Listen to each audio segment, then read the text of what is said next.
एक महिला जो पानी पूरी बनाना सिखाती है। एक छोटे से शहर की तंग गलियों में मीरा नाम की एक महिला रहती थी। उसके घर से हमेशा मसालों और तली हुई पूरियों की सुगंध आती थी। वह एक अनोखा काम करती थी, लोगों को पानी पूरी बनाना सिखाती थी। लेकिन उसकी कक्षा सिर्फ खाना बनाने तक सीमित नहीं थी।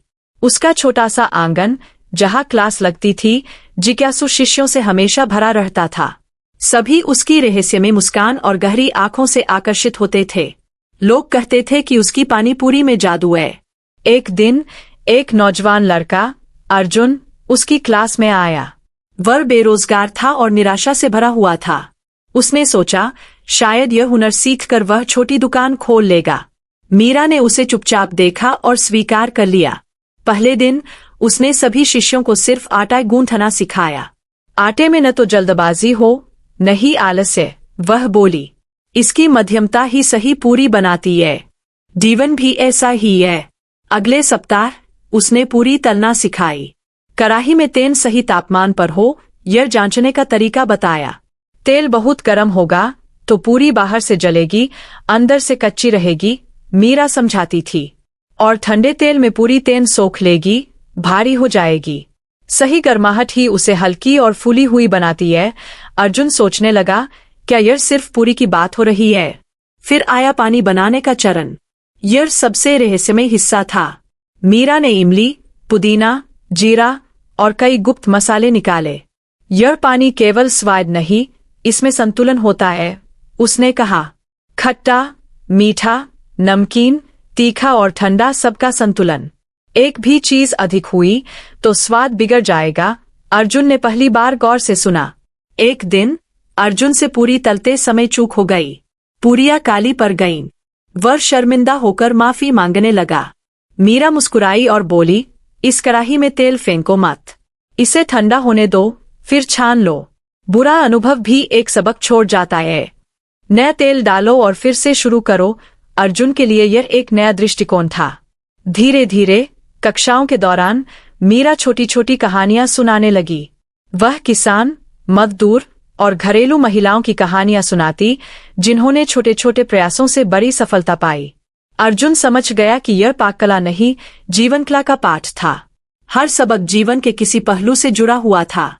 अंतिम दिन मीरा ने सभी को पूरी भरना और पानी डालना सिखाया। अब सबसे महत्वपूर्ण बात, वह बोली, पूरी को पानी में डुबोकर तुरंत निकाल लो। वह भीगकर नरम न हो जाए। बाहर कुरकुरी, अंदर रस। अपने अनुभवों को जीवन में इस तरह समाओ कि वे तुम्हें भारी न बनाए। कोर्स खत्म हुआ। सभी शिष्यों ने मीरा को धन्यवाद दिया और चले गए। अर्जुन रुका रहा। उसने पूछा, मीरा दीदी, आपने ये सब गहरे सबक क्यों सिखाए? आप तो सिर्फ पानी पूरी सिखाती है। मीरा ने गहरी सांस ली और अपनी कहानी सुनानी शुरू की। मैं भी तुम्हारी ही तरह निराश और दिशाहीन थी, अर्जुन, मीरा बोली। मेरे पति का देहांत हो गया था। मैं छोटे बच्चे के साथ अकेली थी। मुझे लगता था जीवन समाप्त हो गया है। फिर एक दिन मैंने बस यही पानी पूरी बनानी शुरू की। इसे बनाते बनाते ही मैंने ये सबक सीखे। उसने बताया कि कैसे आटा गूंथते हुए उसे धैर्य आया। पूरी तलते हुए उसने सही समय और तापमान का महत्व समझा। पानी बनाते हुए उसे एहसास हुआ कि जीवन के सभी रसों का संतुलन जरूरी है। और पूरी को पानी में डुबोकर तुरंत निकालने से उसे समझ आया कि दुखों को ज्यादा देर तक अपने में नहीं रखना चाहिए। मैंने इन सबकों को अपने जीवन में उतारा, मीरा ने कहा। फिर मैंने सोचा, क्यों न इसे दूसरों तक पहुंचाया जाए। इसलिए मैंने यह अनोखी कक्षा शुरू की। मैं लोगों को पानी पूरी नहीं, जीवन जीने की रेसिपी सिखाती हूँ। अर्जुन हैरान रह गया। उसने महसूस किया कि इन कुछ हफ्तों में उसका नजरिया पूरी तरह बदल गया था। वह निराशा की जगह आशा से भरा हुआ था। उसने मीरा से आशीर्वाद लिया और एक छोटी सी ठेला लगाने की योजना बनाई। लेकिन अब वह सिर्फ पैसे कमाने के बारे में नहीं सोच रहा था। कुछ महीनों बाद अर्जुन ने शहर के एक व्यस्त चौराहे पर अपना ठेला लगाया।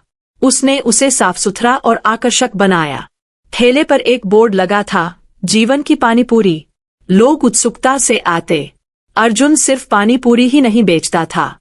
हर ग्राहक को पानी पूरी देते हुए वह उसका एक छोटा सा सबक भी बताता।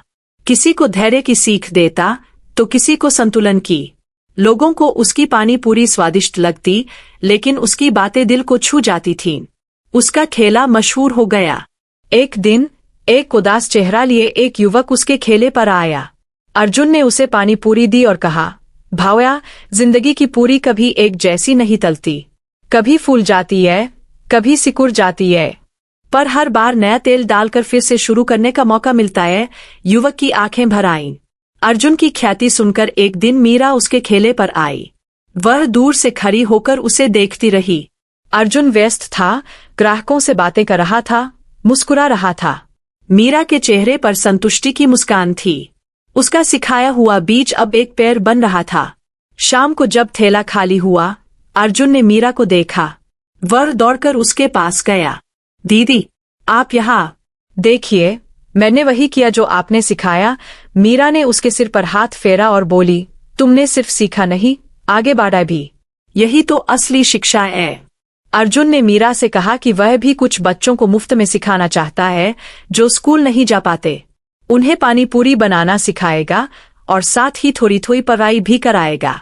मीरा की आंखों में खुशी के आंसू आ गए। उसकी विरासत आगे बढ़ रही थी। इस तरह एक छोटी सी पानी पूरी ने न सिर्फ लोगों का पेट भरा, बल्कि दिल और दिमाग भी भरे। मीरा की गली में अब भी उसकी कक्षा चलती है और अर्जुन का थैला अब एक छोटी दुकान बन गया है, जहां लोग स्वाद के लिए कम और मन की शांति के लिए ज्यादा आते हैं। कहानी से सीख मिलती है कि ज्ञान और अनुभव कभी भी कहीं से भी मिल सकते हैं। एक साधारण पकवान बनाना भी गहन जीवन दर्शन सिखा सकता है।